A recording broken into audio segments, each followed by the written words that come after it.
my goodness. And a foul. What a surprise that was. Nobody expected that. Just threw it down on Wembanyama. Elevation sensation. It's time for Warriors Wrap-Up. We'll bring you into the locker room and hear from Coach Kerr and the players. Highlights from the game. Warriors Wrap-Up starts now. How about that? Trayce Jackson-Davis, the rookie, dunking on the soon-to-be Rookie of the Year. Not just any dunk, but a left-handed poster slam. And it's the exclamation point on a Warrior win, 112-102 over the Spurs in San Antonio. A win that the Warriors, bottom line, had to have after they fell to the Spurs, who were playing without Wembanyama at home just 2 nights ago. The Warriors go to San Antonio. The Spurs get Wembanyama back. They get Devin Vassell back, and the Warriors run away with it in the second half. After trailing by as many as 11 in the first half, they were down 10 early in the third quarter. They use a 28-4 run. And they climb out of San Antonio with a 10-point win. Again, highlighted, punctuated by the Trayce Jackson-Davis left-handed poster slam on the 7'4" Victor Wembanyama. I mean, for those of you guys watching at home, you jump out of your seats, you jump off the couch watching that. My goodness, that might have been the individual highlight of the Warriors season so far. Trayce Jackson-Davis was awesome in this game on both ends of the floor. Honestly, before that highlight poster dunk on Wembanyama, I thought he might have been the Warriors' best defender in this game. What he was able to do down low, affecting a lot of shots, getting a lot of rebounds, ending possessions with rebounds, was phenomenal, and he was a big part of that Warrior 28-4 run. He and Chris Paul have a unique connection on the pick and roll, and they use that over and over and over again. It's like you're playing a game of Madden. You just spam the same play over and over and over again because the computer can't stop it. The AI can't stop it. The CPU can't stop it. That's what the Warriors were doing with Chris Paul and Trayce Jackson-Davis pick and rolls. Trayce Jackson-Davis was awesome in this game. It was Jonathan Kuminga that kind of ignited that Warriors run. Jonathan Kuminga, he was the Warriors' leading scorer in this game. He finishes with 22 points on 9 of 18 shooting. He made a couple of three-pointers. Got on the glass in the second half with 5 rebounds in total.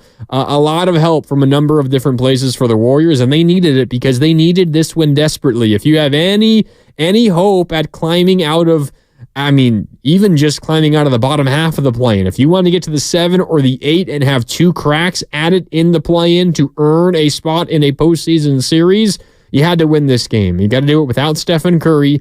The Warriors are in their first win of the season without Stephen Curry this year. Now 1-4 in games in which Curry does not play. You needed this one, and you needed help all over the place. We talked about some of the young guys in Trayce Jackson-Davis and Jonathan Kuminga. Podziemski had a big 14 points off the bench, was a plus 17 for the Warriors. You got to also shout out Chris Paul.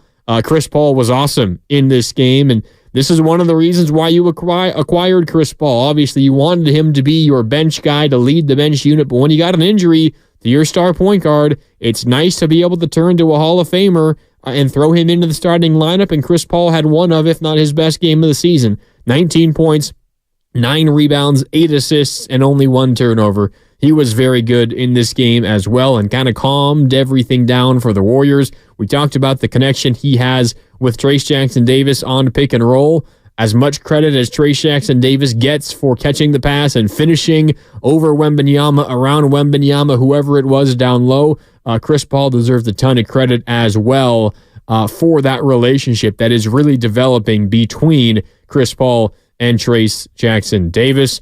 Welcome into Warriors Wrap-Up on 95.7 The Game. It's Mark Randy with you. We'll go out to the phone lines here in just a little bit. 888-957-9570. That's the number to call if you want to join the program, and I'd love to hear from you guys after a much-needed win.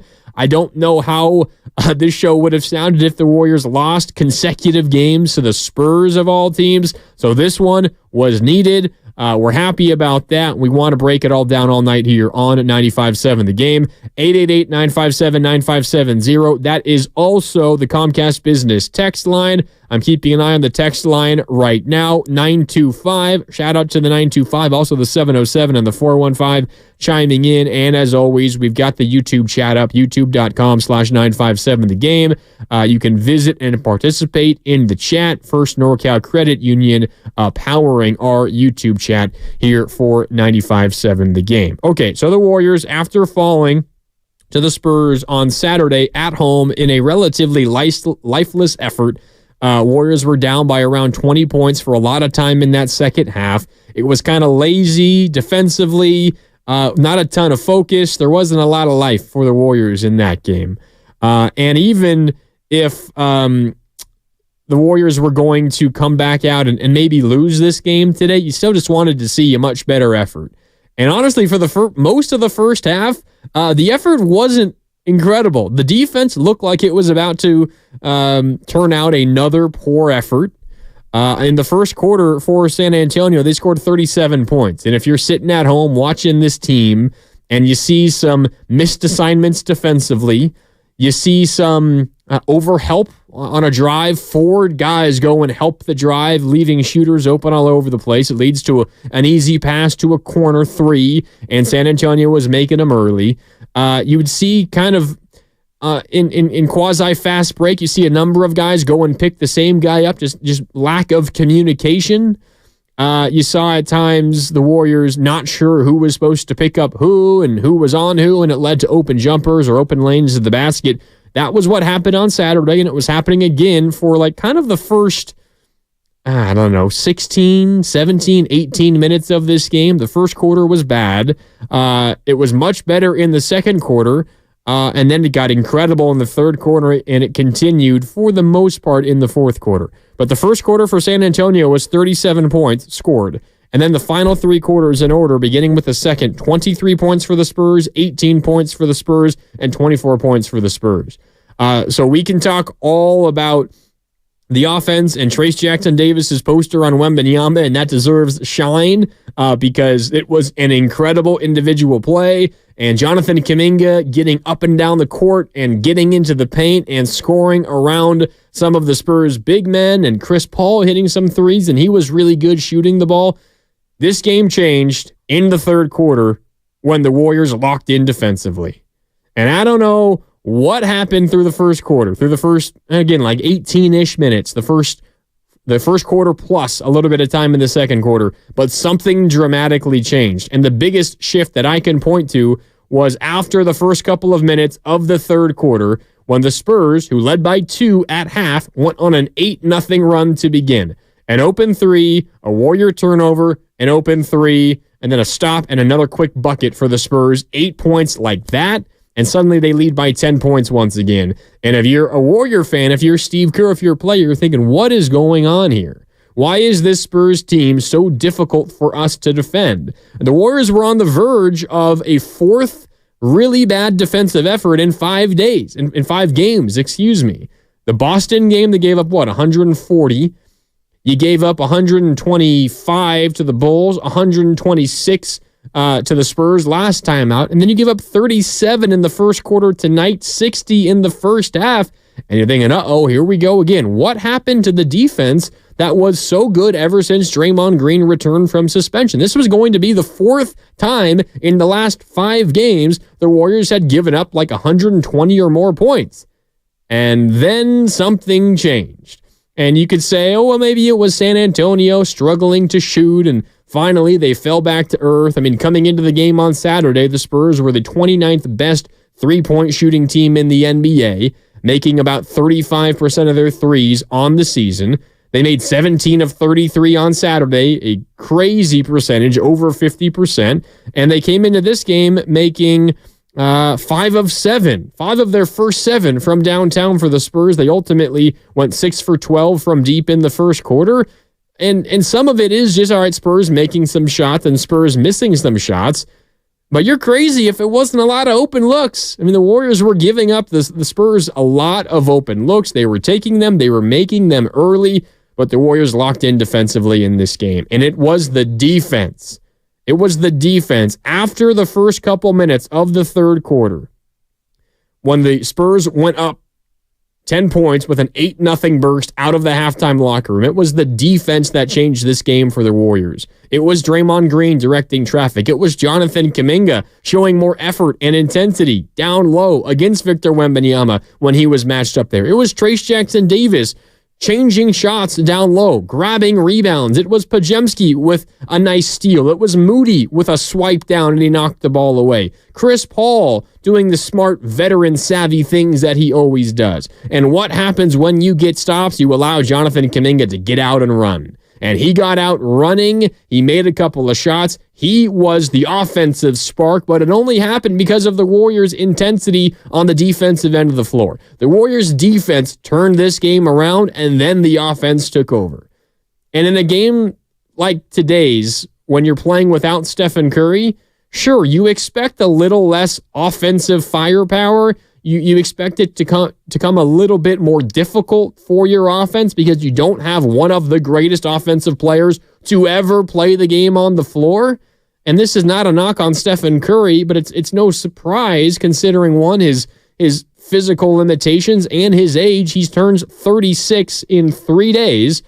He's not one of your best defensive players. He always shows good effort there, but he's not going to make or break an elite defense, and his absence isn't going to turn an elite defense into a poor one. There's no reason the Warriors' defense should be struggling like they were entering this game and like they were through the first quarter plus. Without Stephen Curry, it should not make that big of an impact, that big of a difference. And to the Warriors' credit, it did not in the third quarter and into the fourth quarter. Only 18 points allowed in the third, 24 allowed in the fourth quarter. So you give up, a total of 42 points in the second half in this game. Draymond Green, Jonathan Kuminga, Andrew Wiggins, Trayce Jackson-Davis, Chris Paul, Brendan Podziemski, the list goes on. They were great defensively in the second half, and that is what changed the game for the Warriors. And the Warriors ride that defensive effort into a win, 112-102 over the San Antonio Spurs. They snap a little 2-game losing streak, a couple of poor losses. They snap those losses, and they're now back in the win column, 34-30. And as we look at the standings, as we will throughout the night here, if the Warriors have any aspirations at climbing out of the 10, maybe getting to the top half of the play-in, they needed this win, and they got it. We'll give you an update on the Western Conference standings before the night is over. And we are going to go out to the phone lines here in just a minute as Warriors wrap up. Gets going on 95.7 The Game. Mark Randy with you. 888-957-9570. That's the number to call. I did want to first remind you, though, that you are listening to 95.7 The Game, KGMZ FM in HD1 San Francisco, always live on the free Odyssey app, Twitch, and YouTube, powered by the First NorCal Credit Union. Okay, so the Warriors win 112-102 over the Spurs. They trailed by as many as 11 in this game. They were down by 10 about a minute and a half or 2 minutes into the third quarter after an 8-0 San Antonio run to begin the second half. And then the Warriors a 28-4 run. 28-4 run for the Warriors. It went from 78-68 Spurs to 86-72 Warriors. A 28-4 run. Within that 28-4 run, there was a 19-0 run in favor of the Warriors, and it was started by Kuminga on offense, turning defense into offense. Then some others chipped in, and then that run was really finished by Chris Paul and Trayce Jackson-Davis, who were really good throughout this game as well for the Warriors. Okay, out to the phone lines we go on a Warriors wrap-up. D from D.C. has been hanging out on hold for a while. I know he wants to talk about the game as a whole, but also that Trayce Jackson-Davis highlight poster jam over Victor Wembanyama. D, what's up? The floor is yours. You're on 95.7 The Game. What's going on, brother? I'm doing well, man. How about that Trayce Jackson-Davis poster? Listen, man, I'd be remiss to not call tonight just to show my happiness about what transpired in this game. Wow. That's all I have to say, man. This young man, TJD, is a special young man, man. I've been calling for that kid to get minutes ever since the beginning of the season over Looney, and Sarge. I am pleased to see that Kerr has finally seen the light. Finally seen the light after 50-something games, man. It is ridiculous to have such talent on the roster and for him not to get the recognition, or better yet, the time to actually exercise his talent on the court. But anyways, this was a great game. I'm so happy we won. But to be honest with you, man, the game changed in the third quarter because Kerr decided to roll out the proper rotation of CP3, GP2, Trace, Clay, and Wiggins to begin with. And then after that, he changed it. That's what saved the game. Trace changed a lot of shots at the rim, and then he applied a lot of pressure offensively, right? This is why this kid needed to be deployed long ago. He needed to be deployed long ago, right? I'm glad he's getting minutes. I hope moving forward that Kerr does not revert back to the old Kerr. That's all I got, man. I'll talk to you guys later. Yeah, appreciate the call, D. Good to hear from you as always here on Warriors Wrap Up on 95.7 The Game, 888-957-9570. I mean, there's no hiding Trayce Jackson-Davis's impact in this game. He played 26 minutes and 28 seconds, so about 26 and a half minutes in this game. In those 26 and a half minutes, 13 points. He was 6 of 7 from the field, so 13 points on 7 shots. That's pretty good efficiency. Also had 10 rebounds. I think the ESPN box credited him with 11, but this official ESPN box says 10 rebounds. 13 points, 10 rebounds, also 5 assists. I think a severely underrated area of Trayce Jackson-Davis's game, and we have seen a little bit more of it lately, is his passing. He had a couple of really nice passes against the Milwaukee Bucks. I think there was one in transition specifically where he kind of caught the pass around half court when he was leaking out, or maybe this was on the road trip against the Raptors. But he's had a number of instances of where his passes kind of catch you off guard. He's a much better passer than he gets credit for. And he had 5 assists tonight to show that, with 13 points, 10 rebounds, 5 assists, and he was a game best in his 26 and a half minutes, a game best plus 20. When Trayce Jackson-Davis was on the floor over his 26 and a half minutes, the Warriors outscored the Spurs by 20 points.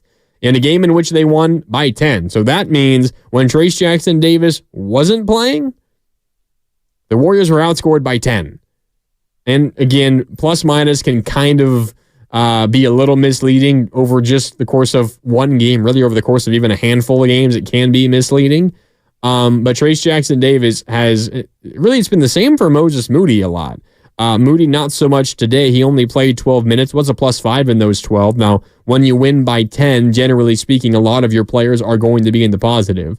But that's been the case for Moody. During that road trip, for example, he was the Warriors' best plus-minus, I think, both in Toronto and in New York against the Knicks. But tonight, it was Trayce Jackson-Davis. The Warriors were at their best when he was on the floor, and they got outscored by 10 when he was off the floor. Relatively simple tonight. Trayce Jackson-Davis was very good. And one of my questions for you guys tonight here on Warriors Wrap Up, you could give me an answer, 888-957-9570. If you want to join the program, that's also the Comcast Business text line. You can also let me know on the YouTube chat, youtube.com/957thegame, powered by the First NorCal Credit Union. What should the starting lineup look like going forward? And I get part of it is dependent on when Stephen Curry returns, because Chris Paul specifically has quite the relationship with Trayce Jackson-Davis, and you can see it. I think he also has a very good relationship with Chris Paul, which is why I think Klay Thompson started tonight. Klay Thompson did not start on Saturday, but did begin the second half. Klay did. He started tonight. Steve Kerr went with Chris Paul, Klay Thompson, Andrew Wiggins, Jonathan Kuminga, and Draymond Green. Notably, Trayce Jackson-Davis started on Saturday, did not finish, or did not start today. So Trayce Jackson-Davis did not start today. Really, the swap for Steve Kerr from Saturday to today was Podziemski and Trayce Jackson-Davis to the bench, Klay and Wiggins back into the starting lineup. But with Trayce Jackson-Davis's continued emergence, is he worth starting? And he gives the Warriors a little bit more size. He gives them a rebounding edge. He gives them an ability to affect shots down low a little bit more. It would slide Draymond Green back to the 4, and it pushes potentially Jonathan Kuminga, if you go that way, back to the 3. A place where Steve Kerr has really been hesitant to play Jonathan Kuminga, but did try that last time out on Saturday. It's something to consider. Now, if Chris Paul no longer starts and say Steph Curry returns on Wednesday against the Mavericks, maybe that changes the whole calculus for Steve Kerr and the Warriors. But if we're talking about the Warriors' best lineups moving forward, it might have to include Trayce Jackson-Davis. And you're certainly not going to take out Draymond Green. You're not going to take out Jonathan Kuminga. You're almost forced to either take out Podziemski or Andrew Wiggins. You're going to start a point guard, whether it's Chris Paul or Stephen Curry. I'm not sure. My mind tells me that as long as Chris Paul starts, my gut feeling, as long as Chris Paul starts, I think Trayce Jackson-Davis might be starting. But once Stephen Curry returns, which again could be as soon as next game, we don't know for sure. The Warriors next play the Mavericks on Wednesday. Steph Curry will be reevaluated tomorrow. Make sure you're locked in all day tomorrow here on 95.7 The Game for whenever that update does come out. We'll keep you updated. But potentially when Steph Curry does return back into the starting lineup, maybe both Chris Paul and Trayce Jackson-Davis go back to the bench because Steve Kerr clearly likes the connection that those two have. Just a thought and something to consider what you want the Warriors starting lineup to be, because I think Trayce Jackson-Davis is making a serious case that he should be in that starting lineup, considering how he's playing right now. I mean, he had that incredible sequence against the Bucks where he had the double block on Antetokounmpo, ran down the floor the other end, caught the alley-oop from Stephen Curry, had another block on Giannis later, and then an alley-oop caught from Chris Paul. And he has like a sequence like that. Almost every single stretch, he's out there. And we remember the poster jam on Wembanyama late in this game. Do you remember how the Warriors gained possession? Trayce Jackson-Davis affecting like 3 shots on the defensive end. I'm not sure he was credited with a single block there. Maybe he did get one. Trayce Jackson-Davis finished officially with no block, so he did not get credit for a block. Maybe it was more of a deflection that was then corralled by the Spurs, but he affected like 3 shots consecutively in the paint. Warriors ultimately got the ball, go down the other way, and ultimately Trayce Jackson-Davis kind of fakes a handoff.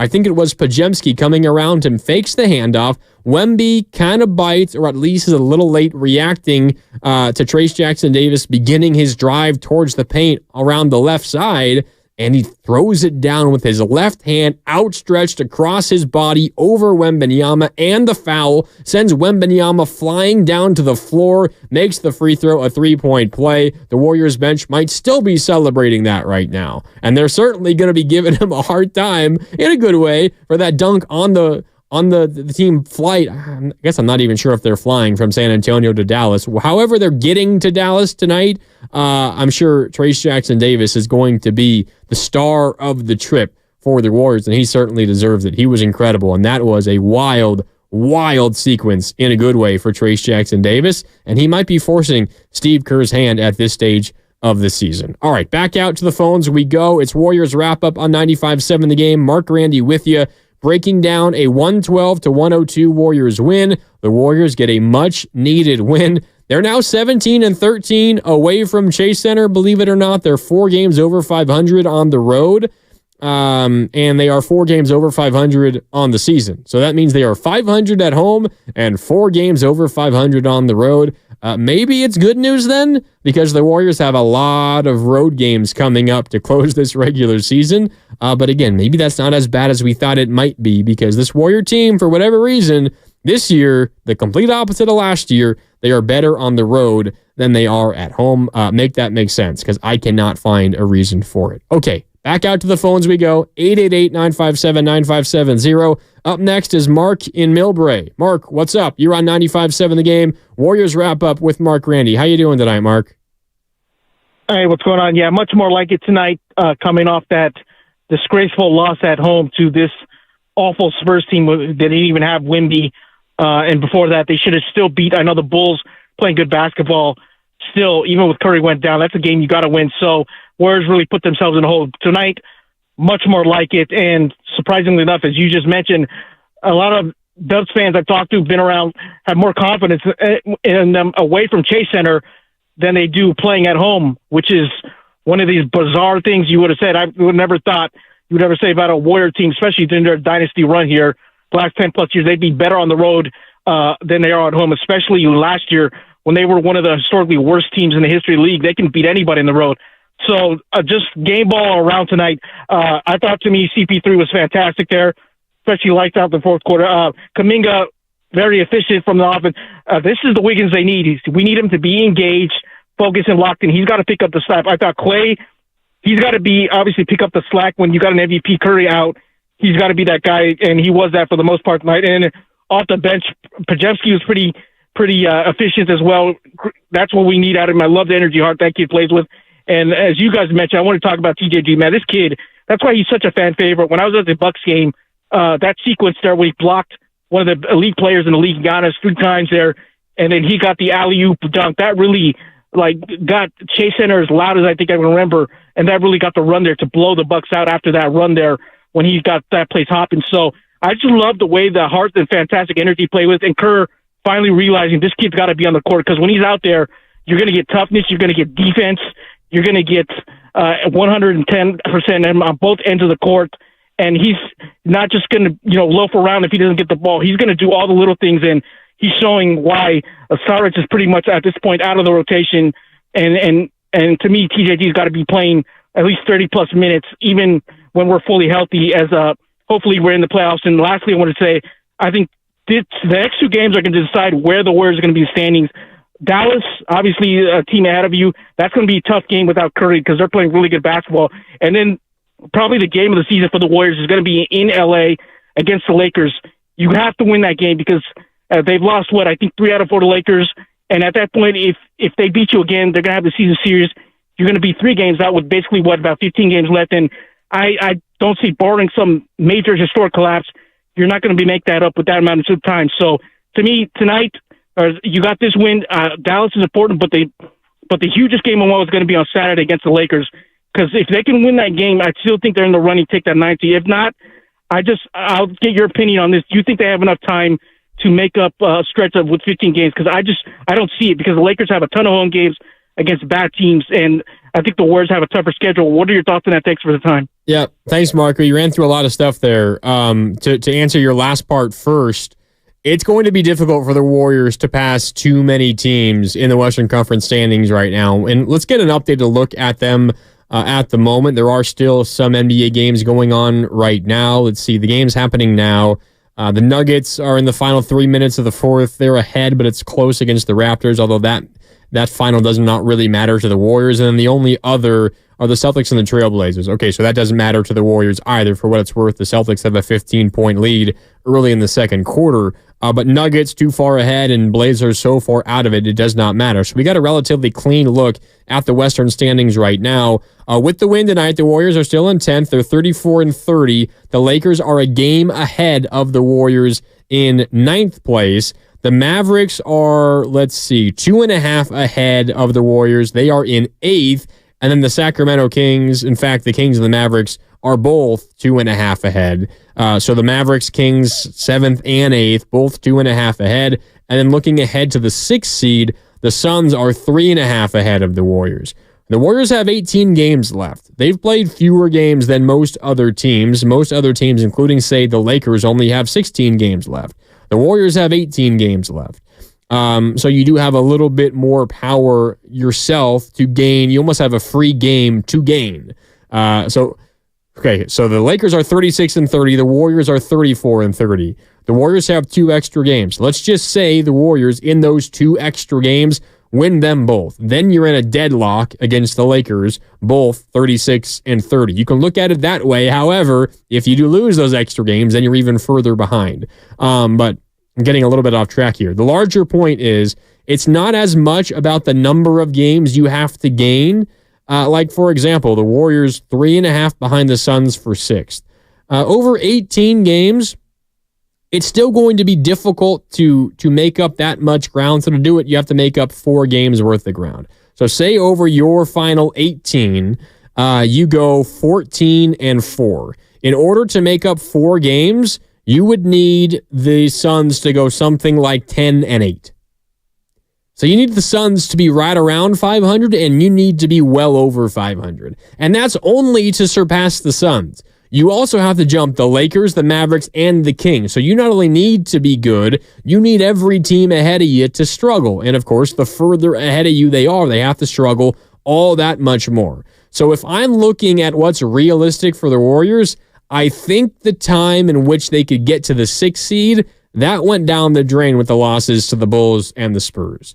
That's the situation the Warriors are in, unless they are like legitimately perfect the rest of the season. It's going to be really, really difficult for the Warriors to, first of all, even catch the Suns in the first place, but also catch the other teams that are ahead of them in the process. So if you're looking at a more realistic goal for the Warriors right now, I think it's at the very least get to the 9. Don't let the Lakers beat you to the 9. You want the home game against whoever is the 10, likely would be the Lakers in the first game of that end season, or pardon me, of the play-in tournament at the end of the regular season. I was thinking of the in-season tournament new this year in the NBA. But if you get up to the 7 or the 8, that would be that much better, because then you get 2 shots at it. But if I'm thinking of a realistic goal for the Warriors, maybe it's the pessimist inside of me. 6 seems very difficult at this stage, unless the Warriors go something crazy like 16-2. Then it might happen. But are the Warriors giving you confidence that they can go 16-2 to close the season? I'm not sure. So I wouldn't hold out hope for the 6. I would try your best to get up to the 8 in the play-in tournament to ensure yourself 2 cracks at it in the play-in. And if you can't get up to the 8, the 9 is a lot better than the 10, although maybe not for these Warriors, because they've been better on the road than they have been at home this year. So I don't know. But I think the 6 is a little bit far-fetched at this stage. If the Warriors had beaten the Bulls, if they had beaten the Bucks, you'd be a whole, or beaten the Bulls and beaten the Spurs, you'd be a whole game better. You'd be 36-28. Man, you'd be 8 games over 500 instead of 4. You would be right there. You would be right there close to the 6, 7, 8 seed. But unfortunately for the Warriors, it doesn't work that way, because they lost a couple of games that you probably should have been able to handle. But you get to this stage of the season, that's the reality, where for every game you lose, you're hurting yourselves in a couple of ways, because not only are you losing ground, but you've also lost a valuable game, which at this point is just an opportunity to improve your record. And a win turns into a loss. That happens twice, and it's a big gut punch for your hopes at continuing to climb in the Western Conference. But we can put that discussion aside and just focus on what happened tonight. Tonight was undoubtedly a step in the right direction. I mean, let's not pretend that the Warriors aren't missing their best player, by far their most impactful player. And I know it's a Spurs team who entered today 14-50. You could say, well, you could be missing Steph and Kawhi and Dre. You still should win this game. And I get your point. But the Spurs are clearly a team that is playing much better recently. They've been one of the better offenses in the NBA post-All-Star break. Wembanyama is obviously already incredible. I mean, just watching him tonight, it's insane what he's able to do. Devin Vassell, who also did not play Saturday, is a nice piece. We know what they have with Jeremy Sohan. I really like Jeremy Sohan as a 4 alongside Victor Wembanyama. He's a lot of fun. They got Keldon Johnson, who's played on Team USA, coming off of the bench. They've got some pieces, but this is a game that the Warriors absolutely had to have, and they managed to earn the victory. And it wasn't easy. I mean, the Warriors were down by 10 early in the third, and then a 28-4 run sparked by the defensive end. Offensively began by Kuminga. It was finished off by Trayce Jackson-Davis and his connection with Chris Paul. That's what turned this game, and the Warriors never looked back. They've won the final second half after that 28-4 run by just trading buckets, and it was punctuated by the Trayce Jackson-Davis poster slam with the left hand over Victor Wembanyama. A very, very good, feel-good win for the Warriors, who hopefully get Stephen Curry back soon. He'll be reevaluated tomorrow and we'll keep you updated on that reevaluation when it does come out here on 95.7 The Game. All right, it's Warriors wrap-up here. Mark Randy with you on 95.7 The Game. Let's hear from head coach Steve Kerr, who addressed the media after the win tonight in San Antonio. Warriors knock off the Spurs 112-102. We got a couple minutes of Steve Kerr here, I'm sure, talking about Trayce Jackson-Davis, talking about the turnaround in the second half defensively, talking about Chris Paul, and a whole lot more. Here's the Warriors head coach Steve Kerr after tonight's Warriors win in San Antonio. Chris tonight seemed like he just controlled pace, tempo, and everything. What did you see from him? That's what he did. He controlled the game, got us organized down the stretch when they were threatening. Hit a bunch of big shots, distributed the ball, rebounded. He did everything, but there's a reason, he's going to the Hall of Fame. He's one of the great point guards ever, and he's still got a lot left. What are some of the subtleties in his game that make him so effective still in what he does at this stage of his career? He's a master of the pick and roll, just understanding angles and using his strength to get defenders on his side or on his back. And then, he just reads the decision so well, to pass or shoot. You saw he had several lobs to Trayce, and then when they played the lob, he would pull up and make the mid-range shot. So, it's a great way to be able to close games when Chris is going to get you a good look. Talk about Chris, especially the first half. Seemed like the Spurs were kind of building a lead. Chris just kind of making the shots when you needed just to kind of keep it manageable. Yeah.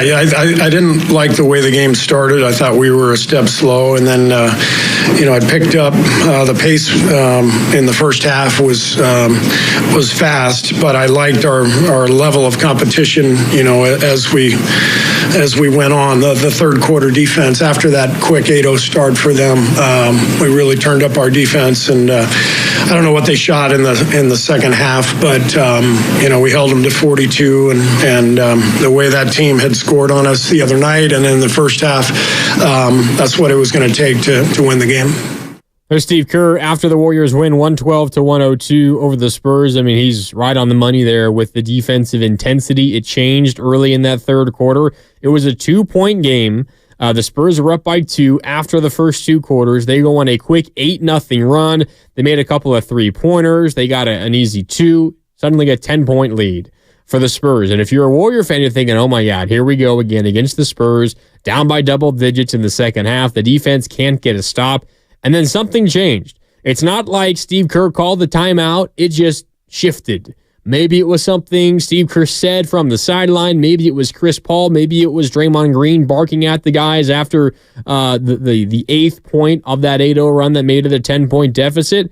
But then something changed. A 28-4 run. In the middle of that 28-4 run was a 19-0 Warrior run. The 19-0 run turned a 72-67 San Antonio lead into an 86-72 Warriors lead. It was 78-68 San Antonio. Then the 28-4 run. It also gets you to that 86-72 score. Warriors led by 14 after being down by 10.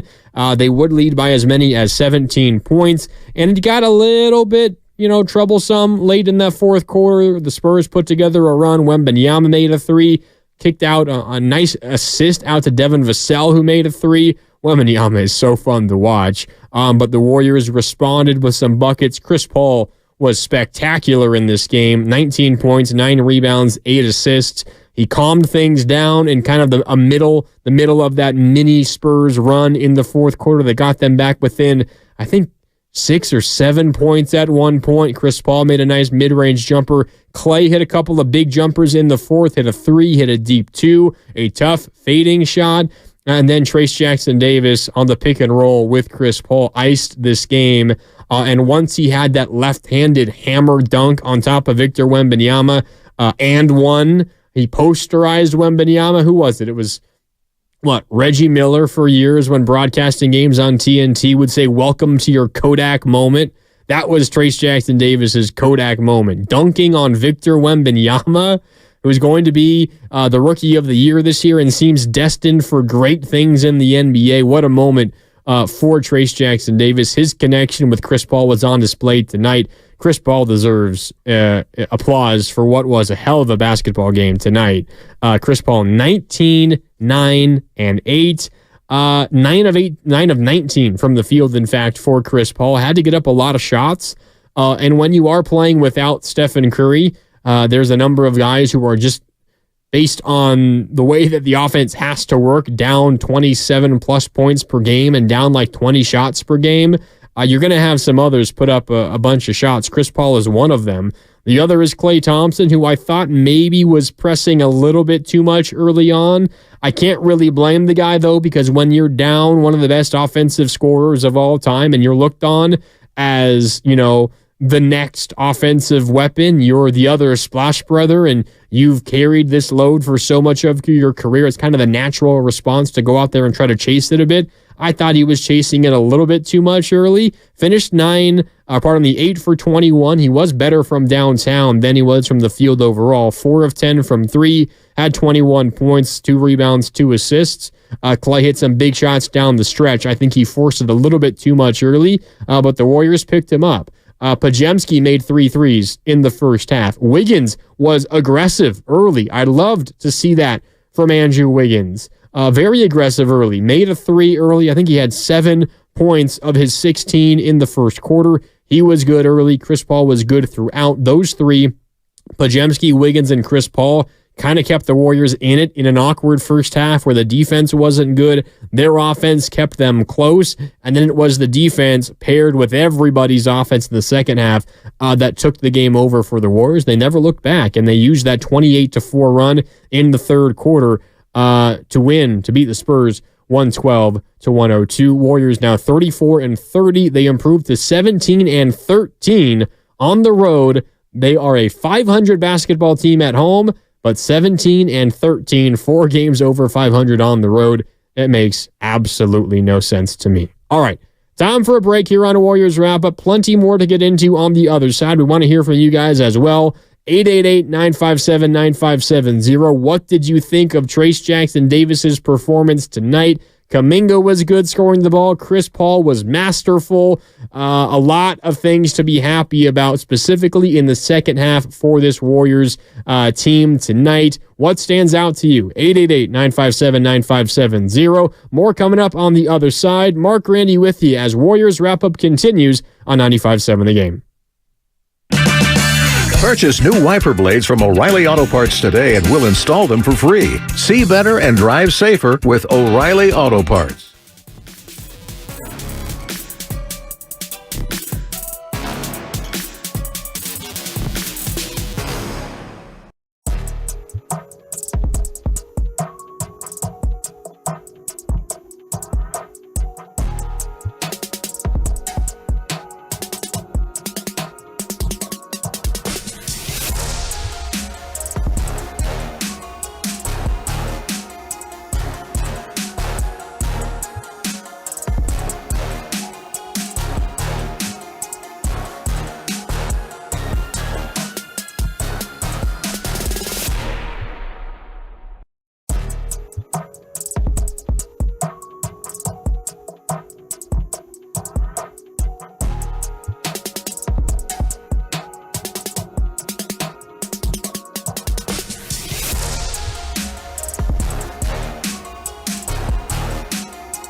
Warriors have come alive. 78-72. It's a 20-4 run for Golden State. Now back to Warriors Wrap-Up on 95.7 The Game. At that point, a 20-4 run. The Warriors would add on 8 more points to make it a 28-4 run. They took a 10-point deficit, turned it into a 14-point lead from 78-68 in favor of San Antonio to it was 68-58 in favor of San Antonio, all the way into 86-72 Golden State. A turnaround of epic proportions for the Warriors in that third quarter. It began on the defensive end. It was Jonathan Kuminga getting the Warriors going offensively in the third with a couple of threes. Got to the rim as well, got out in transition. As you just heard, Wiggins had a nice putback, but at the end of the run was just the Warriors spamming CP3, TJD, PNR. Pick and roll between Chris Paul and Trayce Jackson-Davis over and over and over again. The Spurs could not stop it, and the Warriors rode that to a big lead, a 14-point lead. They got up by as many as 17 in the second half, and then the teams kind of traded buckets. From there on out, Warriors ultimately win by 10 points, 112-102 over the Spurs. The Warriors now 34-30 on the season. They are 4 games over 500 on the road, and they are a 500 basketball team at home. And this was a really important win for the Warriors to snap a 2-game losing streak against a couple of teams you feel like they should beat. And if you're the Warriors, you could not have a 3-game losing streak where the 3 losses are Bulls, Spurs, and Spurs. You simply could not have that. So tonight was not quite a must-win, but it was as close to a must-win as you could get for a game in early March when you don't have your star player playing and you're going up against a team that only has 14 wins on the year. Warriors had to have this one. If they had any hope of being anything other than the 9 or the 10 seed in the Western Conference, they had to have this one, and they got the job done. And a big reason why they got the job done is because of Trayce Jackson-Davis. And let's just focus here on what Trayce Jackson-Davis is doing for a minute. Trayce Jackson-Davis was the 57th overall pick, drafted in the second round of the 2023 NBA draft. The only reason he fell to the Warriors was because the Warriors told him they wanted to give him a fully guaranteed deal and a full-time roster spot. There were a few other teams that were willing to do that for him. There were some teams that wanted to draft him before the Warriors did at the 57th pick, but they were saying, hey, Trayce, we'll give you a 2-way deal. You got to earn your full-time roster spot with the big club. Trayce Jackson-Davis said, sorry, I don't want that. The Warriors said, all right, we'll take advantage and we'll pick you 57th overall. And now he is making the special seem relatively commonplace. Just last week, a double block on Giannis Antetokounmpo. 1 possession, 2 blocks on a multi-time MVP, an NBA champion, one of the greatest players of this era of basketball. Blocked him twice on the same possession.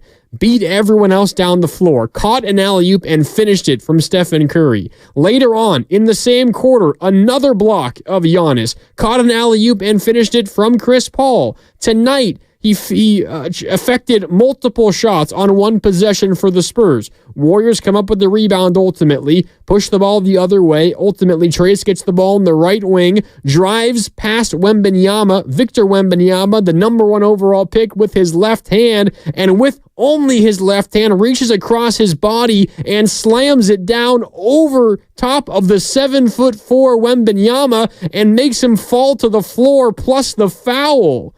What Trayce Jackson-Davis is doing as a rookie, as a second-round rookie, picked 57th overall, passed by most NBA teams, not once, but twice. And he is making some of the brightest stars in the NBA look normal. That is not normal for Trayce Jackson-Davis to be doing that. The Warriors have something special on their hands, and tonight reinforced that. Trayce Jackson-Davis, nearly every night, puts together a sequence of a defensive play followed by an offensive play that leaves your jaw on the floor. He is giving this Warriors an extra level, and it is incredible to see, given they have lacked that kind of explosive size all season long. And if he continues to develop, maybe it doesn't come to fruition fully this season, but if he continues to develop, he's going to be a valuable piece for the Warriors for a long time moving forward. He was awesome tonight, and he's putting together moments like this more and more often, and they're becoming relatively expected. And you expect a Trayce Jackson-Davis great defensive sequence, a block, a strip, just affecting a shot, getting the rebound, kicking it out, racing down the floor, and finishing with a dunk. You expect something like that once or twice a game now from Trayce Jackson-Davis. That's how good he has been at such a young age in his career, and he's having a serious positive impact on the Warriors this year. 20 points tonight, 6 of 7 from the field, 10 rebounds, 5 assists. In 26 and a half minutes, 20, 10, and 5, he missed one shot. Off the bench. Doing it against one of the best rookies to ever play this game in Victor Wembanyama. And Wemby got his. You're not going to stop Wemby. 27 points. Now the Warriors made him a volume scorer. 10 of 25 from the field was Victor Wembanyama. 27 points, 14 rebounds. And I'm not going to pretend like Trayce Jackson-Davis was Wembanyama's primary defender for the majority of the game. A lot of times it was Draymond Green, as the Warriors should want, considering Draymond is one of the best defenders this league has ever seen. Sometimes it was Wiggins. Sometimes it was Jonathan Kuminga. Other times it was Trayce Jackson-Davis. But the Warriors as a whole made Wembanyama a volume scorer, and Trayce Jackson-Davis was a part of that as well. A nice win for the Warriors, and a very, very big bright spot from Trayce Jackson-Davis, who was just otherworldly at times in this game. All right, back out to the phone lines we go on Warriors Wrap-Up.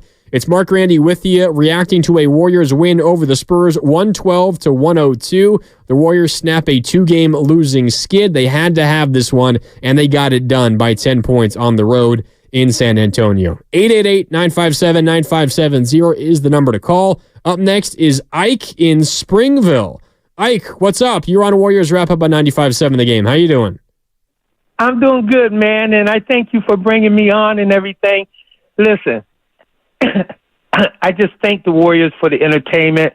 You know, we've had a couple garbage games, but what I called for is difficult to say, and I don't want to tick my fellow Warrior fans off by saying it, but I do not miss Stephen Curry's turnovers.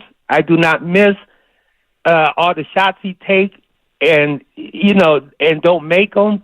But I do miss the three-pointers. I'm like everybody else. I love it. Everything's forgiven when he makes those three-pointers.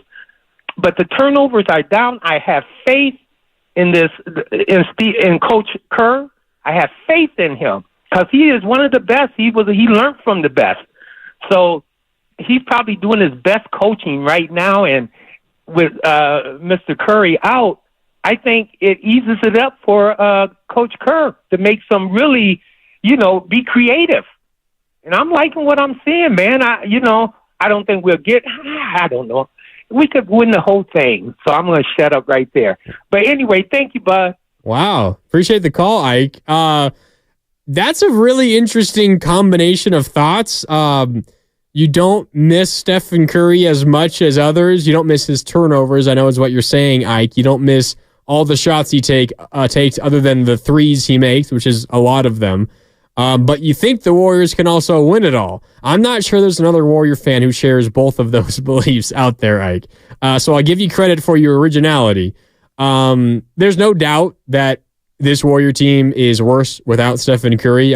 That's not any crazy analysis at all. Stephen Curry is one of the greatest basketball players to have ever lived. And I get at times maybe some careless turnovers. I mean, Draymond Green had 5 turnovers in this game, and I felt like 4 of them were the same exact play in the paint where he passed to a cutter and the passing lane wasn't open. Like, it happens at times. These are all Hall of Famers. Sometimes do they make you want to rip your hair out? Yeah, at times. I mean, the Stephen Curry behind-the-back pass to Klay Thompson in Game 7 of the 2016 NBA Finals, like, that's going to live in Warrior fans' minds forever. Like, at times it happens, and I get it. These guys aren't perfect, but they're still the greatest trio, Steph, Klay, and Dre, that this Warriors franchise has ever seen, and one of the greatest trios that any NBA franchise has ever seen. So I get, at times, the frustration, Ike. and I appreciate the call, but I think you're probably overreacting just a little bit. The Warriors are now 1-4 without Steph Curry this year, and generally speaking, without Stephen Curry, unless they had Kevin Durant. They have struggled big time. And even with Kevin Durant, when they were without Stephen Curry, not nearly as good as with Stephen Curry without Kevin Durant. This Warrior team has always been at their best, and their best has been miles better than most when Stephen Curry is on the court. When Stephen Curry is not on the court, they're not very good. I mean, simply put, let's think about this for a moment. Steph Curry is not on this Warriors team. He's not a Warrior, or he's out for the year, whatever the case is. 82 games, not a single game from Stephen Curry for this Warriors team. The Warriors roster is exactly the same otherwise, just no Stephen Curry. How many games do the Warriors win in a season without Stephen Curry? Over an 82-game season. How many do they win without Steph? Do they even get to 30? Are they 31-51? Are they even do they even get to 30 wins? Like, this Warrior team right now is 34-30. They've got 18 games left. You feel like at the very least they're going to win. I mean, they're going to win, what, 10 of them? You'd feel at least 10 of the final 18. So you're looking relatively conservatively. You're looking at 44 wins. Without Stephen Curry, you're probably looking at sub 30 wins. So that's a difference of like 15, 16, 17, 18 games. Stephen Curry is an awesome basketball player. He's about to turn 36 in 3 days. I don't need to continue giving this thought that much more time, this exercise that much more thought. But I think we're focusing a little too much on what happened tonight and forgetting what happened on Saturday without Stephen Curry and what has happened the other 3 games without Stephen Curry this season. Tonight was the first Warrior win without Steph. They're now 1-4 on the season without Steph Curry. All right, Warriors wrap-up continues here on 95.7 The Game. Mark Randy with you, reacting to a Warriors win on the road against the Spurs without Stephen Curry. The Spurs got Wemby back. He did not play on Saturday when the Spurs beat the Warriors, but the Warriors respond with a win in San Antonio, 112-102. Back out to the phone lines we go on Warriors wrap-up, 888-957-9570. Mel in Moraga is up next. What's up, Mel? You're on 95.7 The Game. How you doing? Hey man, how you doing? You at least rebutted the last call, so thank you for that. You're welcome. The fact that Steph Curry, I was laughing for a while, but then I was crying with the thought of Steph Curry being any kind of a problem to this team. Clearly, the problem to this team, and I love the Kuminga improvement. We don't have anybody near a number 2 at this moment. The Nuggets won the title with Aaron Gordon as a number 4, basically. And I'd love if Kuminga was a 4-level player on our team. Maybe he's better, but nobody wins a championship unless you have a massive star as a number 2. I don't know how we get there. I don't think we have the capital to trade for an actual number 2, but the thought of Curry, being a problem is pretty funny. Anyway, I don't know what you thought about us getting a number 2. Probably Kuminga would have to be part of a trade, which again, I've kind of been an anti-Kuminga guy who's clearly improved. But if he's our number 2, to your last question, or even a number 1, God forbid, we're a 25-win team, and he gets 25 points, and he dunks a bunch, and he runs down the court, and everybody loves a slam jam dunk. He doesn't pass. It's just not Warrior basketball. I'll stop there and not be any more negative, but let's get a real number 2, and then you got a chance. Yeah, appreciate the call, Mel. I would say, in theory, that's great, but you're right. The way you acquire a number 2 is you got to give up some value somewhere, and the Warriors' most valuable piece that they would be giving up, not that they want to give up Kuminga, but the guy who would fetch you the most in return and maybe gets you the closest to bringing in an actual number 2 is Jonathan Kuminga. The Warriors did not want to move him at this most recent deadline, and that was kind of just before he started taking off, or maybe in the middle of his ascension. And he's going to keep getting better. I don't think the Warriors want to move off of him. I think if the Warriors get a number 2, it's likely going to be because Kuminga continues to develop into that. Because their other options are Klay Thompson, who's a free agent this offseason. The other option is, I don't know, you like what you see from Trayce Jackson-Davis.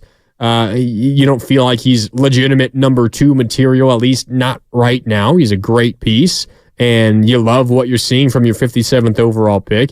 Preseason, before the year, you would have said, well, Andrew Wiggins is a candidate for that. Wiggins was good today. I liked how aggressive he was early on. He finished with 16 points, 6 of 8 shooting, very efficient.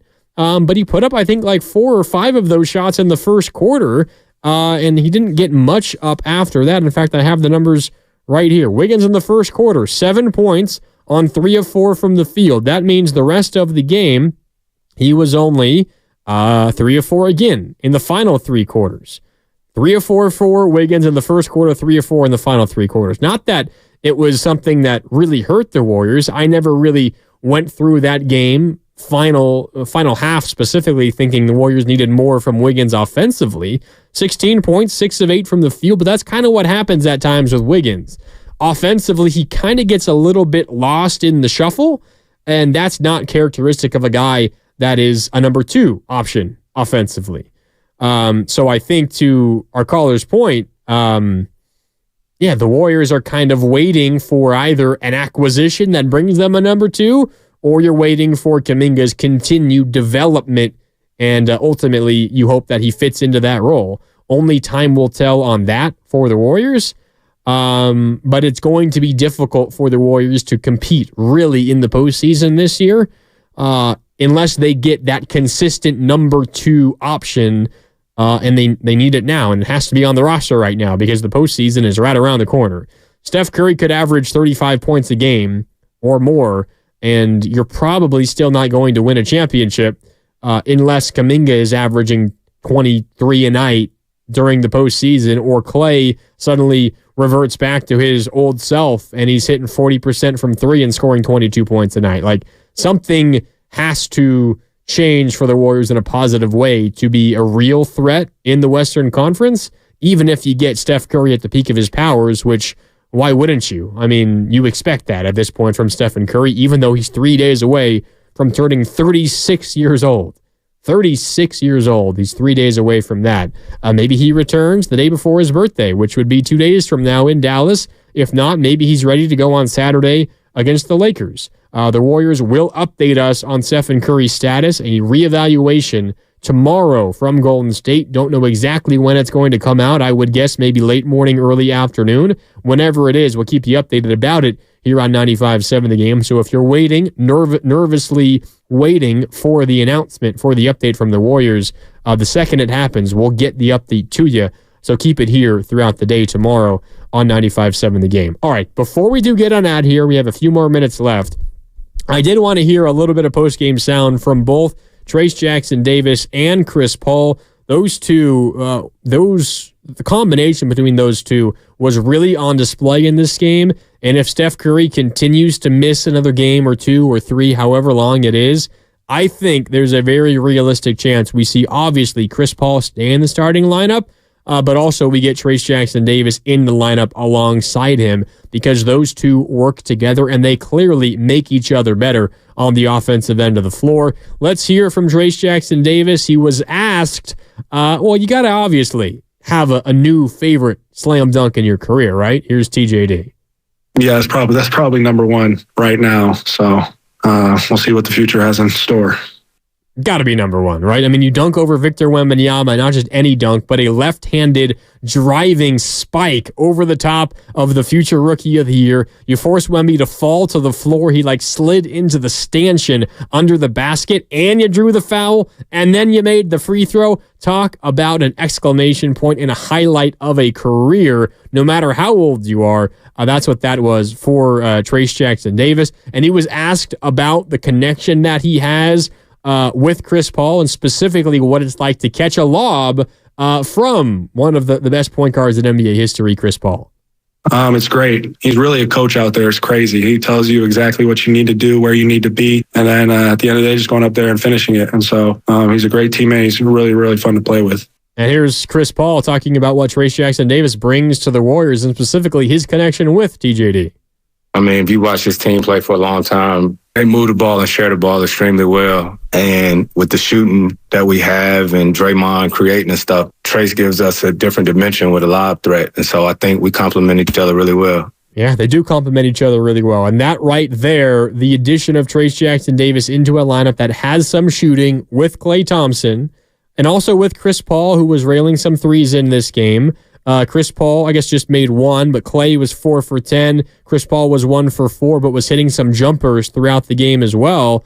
It opens up some lanes for Trayce Jackson-Davis on the pick and roll, sliding over from the dunker spot. It does the same thing for Jonathan Kuminga. It gives the Warriors a dimension that they don't really have otherwise. Trayce Jackson-Davis does. And then Chris Paul also was talking about Trayce Jackson-Davis's poster on Victor Wembanyama. Here he is reacting to that highlight reel play from the Warrior rookie. That one towards the end of the game was a big play. When you're in these games night in and night out, it's plays like that sort of like seal the game. So that was one of those like, okay, we got it. Yeah, final nail in the coffin is what that was. The Warriors at that point, let's see, I have it in my notes here. It was a Trayce Jackson-Davis defense on one end versus Victor Wembanyama down low, and then kind of catches the ball around the perimeter on the right wing, drives past him left, and dunks on Wembanyama with the left hand and the foul. That made it an 11-point Warrior lead with 1:13 left in the game. Final nail in the coffin, and Warriors victorious as a result. 112-102 was the final. The Warriors earn a much-needed win away from home against the San Antonio Spurs. All right, we got to get to, let's see here. We got our hardest worker of the game here on Warriors Wrap-Up on 95.7 The Game. Our hardest worker of the game is brought to you by the Alameda County Sheriff's Office, who works hard to serve the community. Are you looking for a career in law enforcement? Learn more about job opportunities at joinacso.com. I think our hardest worker of the game, there's honestly a handful of guys I could go with. We spent so much of this show talking about Trayce Jackson-Davis, 13 points, 10 rebounds, 5 assists, 6 of 7 from the field. I think even Jonathan Kuminga, who we haven't focused on a ton tonight, you kind of expect him to get 20-plus points. He had 22 on 9 of 18 from the field, 2 of 3 from downtown. Kuminga was shooting it well tonight, had 5 rebounds. He deserves a shout-out. We talked a little bit about Wiggins, who had 16 points. He was aggressive early, kind of helped keep the Warriors afloat in that first quarter. But I think I got to go with Chris Paul for our hardest worker of the game tonight. You have one Hall of Fame point guard filling in for another, and Chris Paul was phenomenal tonight. In 33 minutes, 19 points, 9 rebounds, and 8 assists, and only 1 turnover for Chris Paul. Was 9 of 19 from the field, 1 of 4 from downtown. But he just calmed things down for the Warriors, and really it was his connection with Trayce Jackson-Davis. And you got to credit TJD for it as well, but that connection is what iced the game down the stretch for the Warriors. So as a result, Chris Paul, with a hat tip to Trayce Jackson-Davis, is our hardest worker of the game. Again, brought to you by the Alameda County Sheriff's Office. Okay, really quickly before we go, up next for the Warriors, they are in Dallas. This begins a really important stretch for the Warriors.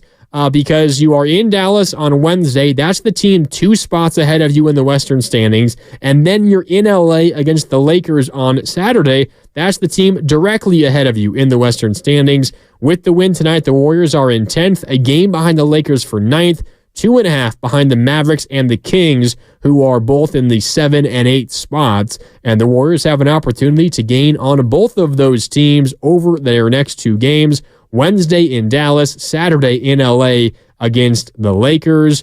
Coverage begins on Wednesday from Dallas at 4:30 because tip is at 5:30. So 4:30 pregame with Warriors Live on 95.7 The Game. Tim Roy takes over at 5. Tip-off is at 5:30. And then, of course, Warriors wrap-up as well on Wednesday after the Warriors are in Dallas. Should be a ton of fun. Warriors would love to get a win, and maybe they have Stephen Curry back. He will be reevaluated tomorrow. The Warriors will release something. They will announce something. Whenever it does happen, we will get you the update on 95.7 The Game, beginning bright and early in the morning with Spadoni on the pregame show. The morning roast beginning at 6 in the morning. Steiny and Goo, and then Willard and Dibbs.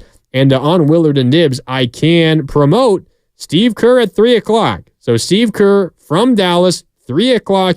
Maybe Steve Kerr breaks some news about Stephen Curry's availability potentially for the game on Wednesday. You can look forward to that on Willard and Dibbs, 3 o'clock tomorrow. Warriors head coach Steve Kerr. All right, that'll do it for us tonight here on 95.7 The Game. One final time, the Warriors beat the Spurs 112-102.